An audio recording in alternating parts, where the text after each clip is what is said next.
Hello, BFL Network.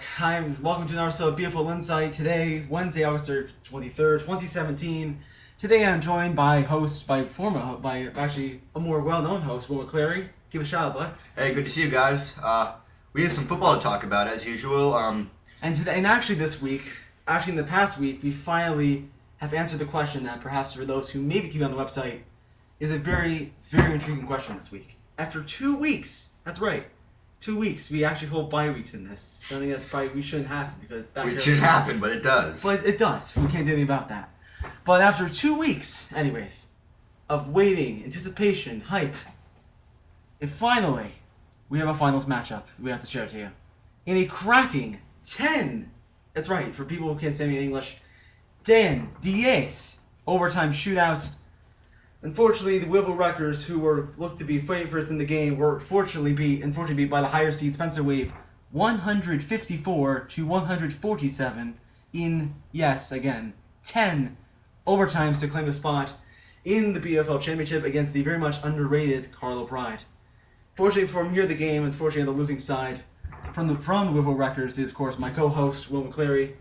Yeah. Well, coming into this, unfortunately, I know it was a tough loss for you guys, considering Absolutely. after an absolutely incredible win against the Toronto Horses in the wildcard round. Will, initially after the game, how do you guys feel going into it?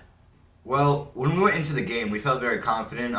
We knew that there was a little bit of a mismatch against us, but we were determined to do whatever we could to win this game. And losing it was just obviously very disappointing. I'm still pretty salty about it, but I thought we could definitely win. But I would like to announce that in the finals, I will be supporting the Spencer Wave as they take on the Pride. I think that they deserve it. They've worked hard this year, and I wish them the best.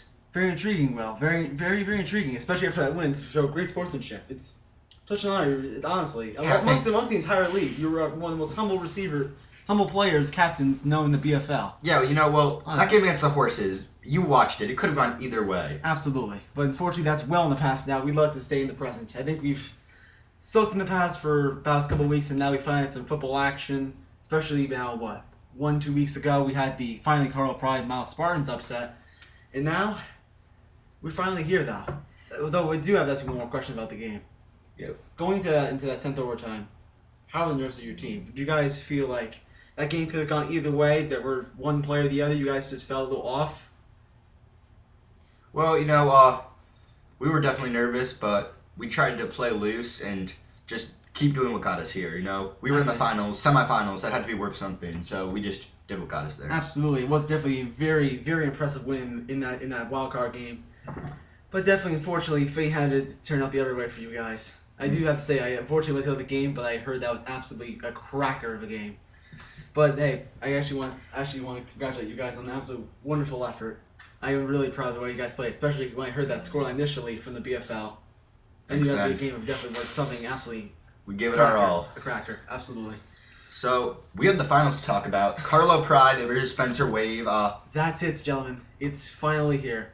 After 2 months in these postseason, after waiting 3-week gap after that absolute fracker first game, we finally made it down to our final two. The absolute upset, seemingly impossible team to be here, the Carlo Pride, against now the Spencer Wave. I think, honestly, going into this game, it's going to be yet another BFL classic for the ages, as actually this entire postseason has had to be. But I think, obviously, going into this, that a big factor, especially if the Carlo Pride are to pull another upset as they have this entire postseason, is to see a big showing from Offensive Player of the Year candidate, Carlo Franzio. Will, I know as a host, I think, honestly, that if should he show up yet and play absolutely fantastic as he did against the Spartans in the semifinals, it should be absolutely a tough matchup, even for Spencer and Ryan to pull off. Well, here's this. The spread of this game is 7 points in favor of the Wave. So 7 points. 7 points. Yeah, people think that the Wave are going to win this thing. And, I don't think that it should be this much doubt because the Carlo Pride, the way they play the game, they're never the underdogs in their own heads because Absolutely. Carlo, the confidence he brings to the game, and I just want to talk about something. The Carlo Pride offense, their defense has gotten more hype. The way they shut down the Spartans on so many drives, but Exactly. their offense, it's just so simple and easy to play in. They had 2 first-time players on their team, Brendan and Gibbs, and especially in that absolute weird scenario of missing players, and still Carlo. They got to 84. As a captain, found the gel in that team, kept it together, especially in that when they even down long in that game, and they helped find their way in, and they were in that game for a long time. And they pulled away, although it's a little scary at some point to almost lose that game. But they held together when they needed the most. I mean, that's just really valuable as a team going into a finals, knowing that no matter who you put on the floor, Carl's just that guy that can help you out at quarterback, deliver the throws and the plays when you need him to get you to this point and possibly to win it. Well, I would like you to give your prediction first, but I have a prediction that might upset some viewers. Absolutely, go ahead. I mean, it's part of our show. We're supposed to argue. It's a sports show.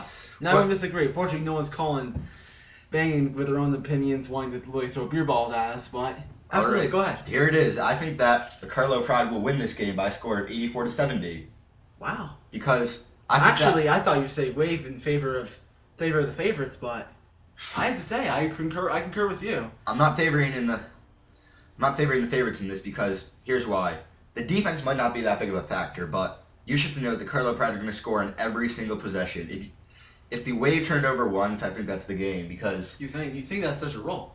But though we have seen that actually, that we saw in that game, they were getting shut down in that semifinal. They had two possessions that allowed them to get the Spartans to get right back in that game, though. They were being shut down, but I think that Carlo's going to be very rested for this game, and he's going to be incentivized to play well.